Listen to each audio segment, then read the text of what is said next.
সারা দিন আজ এই বাংলার সন্দেশখালির খবর। কারণ সেখানে মমতা বন্দ্যোপাধ্যায়ের দুধেল গায়েরা ইডি আধিকারিকদের উপর হামলা করে দিয়েছে। গোটা ভারতবর্ষে এই ধরনের চিত্র খুব একটা দেখা যায় না। এটা আমাদের বাংলাতেই সম্ভব। কারণ কারণ আমাদের বাংলাটা এখন কিছুটা বাংলাদেশ হয়ে গেছে, কিছুটা মিনি পাকিস্তান হয়ে গেছে, আর কিছুটা কাশ্মীর হয়ে গেছে। আর বছর দশেক পরেই এই বাংলার বাঙালিদের অন্য রাজ্যে গিয়ে বাসস্থান খুঁজতে হবে। সারাদিন সেই খবর এতদিনে আপনারা দেখেও নিয়েছেন, সেই সমস্ত ভিডিও দেখে নিয়েছেন। আমাদের প্রতিবেদন, পরপর 4টে প্রতিবেদন আমরা আপনাদের কাছে নিয়ে এসেছি। সেই সব প্রতিবেদনের যাবতীয় ডিটেলস দেওয়া আছে।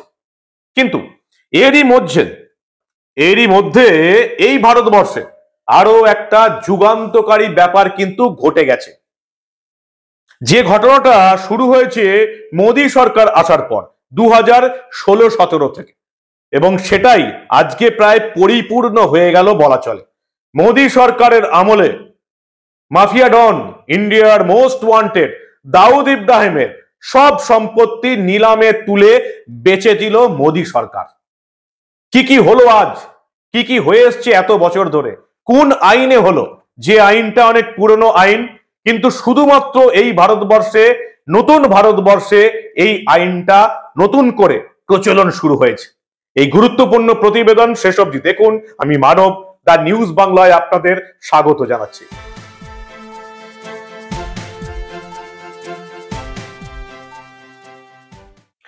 এই দেশে একটা আইন ছিল। কোন আইন? আইনটার নাম হচ্ছে স্মাগলার্স অ্যান্ড ফরেন এক্সচেঞ্জ ম্যানিপুলেটরস অ্যাক্ট, যেটাকে বলা হচ্ছে ফরফিচার অফ প্রপার্টি অ্যাক্ট।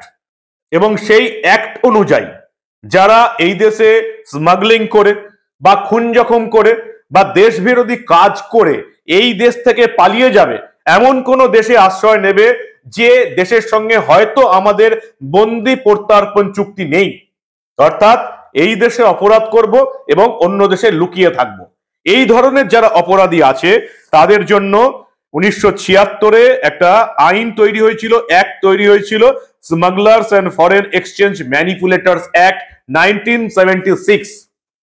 এই অ্যাক্টের দ্বারা এই ধরনের অপরাধীদের, এই ধরনের মোস্ট ওয়ান্টেড অপরাধীদের, যারা ভারতের চোখে ধুলো দিয়ে অন্য দেশে চলে যাবে, ভারত তাদেরকে ফিরিয়ে আনতে পারবে না বা কিছু করতে পারবে না, তাদের সব সম্পত্তি নিলামে তুলে বেচে দেওয়া হবে। অর্থাৎ এই দেশে তাদের আর কোনো সুযোগ থাকবে না ফেরার, তাদের কোনো সম্পত্তি থাকবে না। 2016-17 সাল থেকে এই দেশের মোস্ট ওয়ান্টেড জঙ্গি মাফিয়া ডন দাউদ ইব্রাহিমের যাবতীয় সম্পত্তি এক এক করে বেচে দিয়েছে মোদী সরকার।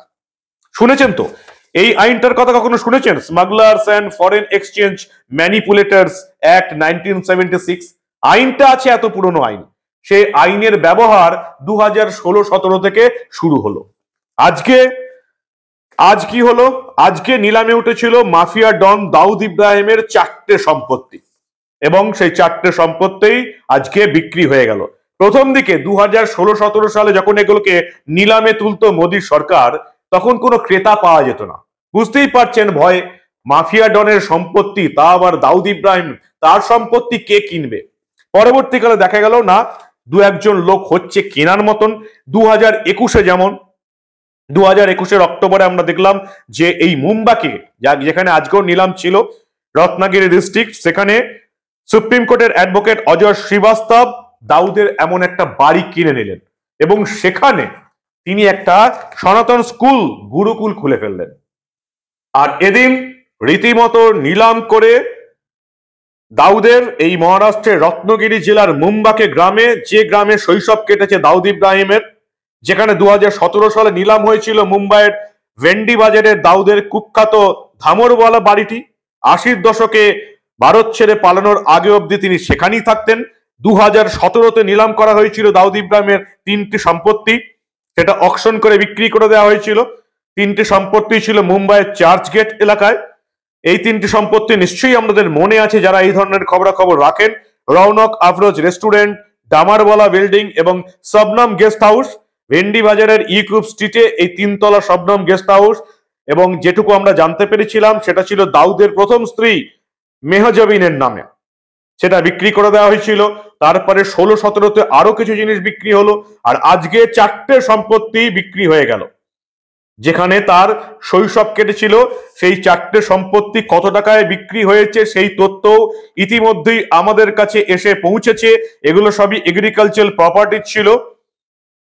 একটার প্রাইস শুরু হয়েছিল 15,440 থেকে, যেটা বিক্রি হয়েছে 2.01 কোটি টাকায়। 2,01,00,000 টাকায় বিক্রি হয়েছে, বিডার্সরা এমনই দর দিয়েছে। আরেকটা যেমন দাম ছিল 1.56 লাখ, অর্থাৎ 1,56,000, সেটা বিক্রি হয়েছে 3.28 লাখ, অর্থাৎ 3,28,000 বিক্রি হয়েছে। এরকম বাকি সম্পত্তিগুলো বিক্রি হয়ে গেল। আমরা দেখতে পেলাম যে মোদী সরকার আসার পর 2017 থেকে 20-র মধ্যে Dawood Ibrahim, most wanted criminal ডন দাউদের 17টা সম্পত্তি অকশন করে বিক্রি করে দিয়েছিল মোদী সরকার। সেই সঙ্গে এখন 2024-এ এসে আরো তার 4টে সম্পত্তি নিলাম হয়ে গেল। প্রায় মোট 21টি, 20 থেকে 21টা সম্পত্তি নিলাম করে দিল মোদী সরকার। এবং আপনারা জানেন এই দাউদ ইব্রাহিমকে গ্লোবাল টেররিস্ট ঘোষণা করা হয়েছে United Nations as per UAPA act 1967 অনুযায়ী তাকে most wanted criminal global terrorist ঘোষণা করা হয়েছে। এবং সবাই জানে যে দাউদ ইব্রাহিম পাকিস্তানের করাচিতে লুকিয়ে আছে। সবাই জানে 1993-এর সিরিয়াল ব্লাস্টের সঙ্গে এই দাউদ ইব্রাহিমের নাম উঠে এসেছিল। এবং আমরা যেটা দেখলাম 2017, 2020, 21, 2024-এ দাউদ ইব্রাহিমের 21টি সম্পত্তি নিলাম করে বিক্রি করে দেওয়া হলো। এবং এর বেশিরভাগটাই রাজনৈতিক নেতারা কিনেছেন। স্বাভাবিক ব্যাপার, আমাদের মতন সাধারণ মানুষ, যারা মুম্বাইয়ের সাধারণ মানুষ, তারা এই সম্পত্তি কিনতে পারবেন না। একটা হচ্ছে টাকা, 2 নম্বর হচ্ছে ভয়। মাফিয়া ডনের ভয় তো একটা থাকবেই, কারণ তার চেলা চামুন্ডারা এখনো মুম্বাইয়ে রয়ে গেছেন বা পাকিস্তান থেকে এসে মুম্বাই অপারেশন করেন। 1993 মুম্বাই যে ধারাবাহিক বিস্ফোরণ হয়েছিলেন, তার মাস্টার মাইন্ড দাউদ ইব্রাহিম পাকিস্তানের আশ্রয় রয়েছে বহু বছর ধরে। এবার মোদী সরকার আসার পর এই যে অ্যাক্ট ছিল স্মাগলার্স এন্ড ফরেন এক্সচেঞ্জ ম্যানিপুলেটরস অ্যাক্ট 1976, এই অনুযায়ী দাউদ ইব্রাহিমের এই কয়েক বছরে দাউদ ইব্রাহিমের 21টা সম্পত্তি নিলামে তুলে বেচে দেওয়া হলো। বুঝতে পারছেন কেন আমি বারবার এটাকে নতুন ভারত বলি? অর্থাৎ যে সমস্ত সন্ত্রাসবাদী মাফিয়া ডন ভারতবর্ষের ক্ষতি করে অন্য দেশে গিয়ে লুকিয়ে আছে, তাদেরকে ভাতে মারার পরিকল্পনা কিন্তু নিয়ে নিয়েছে মোদী সরকার। এটা 2016-17 সাল থেকে চলছে। আর আজকে সেই দাউদের আরো 4টে সম্পত্তি, একেবারে শৈশবের সম্পত্তি নিলাম করে বেচে দেওয়া হলো।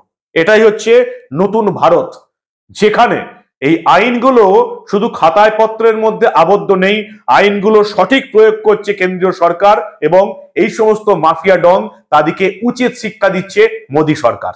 কি বলবেন আপনারা? আপনাদের মূল্যবান মতামত জানান দা নিউজ বাংলার কমেন্ট সেকশনে। আর দেখতে থাকুন দা নিউজ বাংলা। যদি এই প্রতিবেদন ভালো লাগে অবশ্যই বন্ধুদের গ্রুপে শেয়ার করবেন। সবাইকে বলুন দা নিউজ বাংলার ইউটিউব চ্যানেল সাবস্ক্রাইব করে রাখতে, দা নিউজ বাংলার ফেসবুক পেজ লাইক ও ফলো করে রাখতে। কারণ আমরা এই বাংলার চুরি, দুর্নীতি আর নির্লজ্জ রাজনীতির পাশাপাশি এমন অনেক ঘটনা আপনাদের সামনে তুলে ধরবো, যেগুলো হয়তো মেইন স্ট্রিম মিডিয়ায় আপনারা 1-2 লাইনের বেশি পাবেন না। দেখতে থাকুন দা নিউজ বাংলা। আমরা কোনো ঘটনাই চেপে রাখতে দেব না।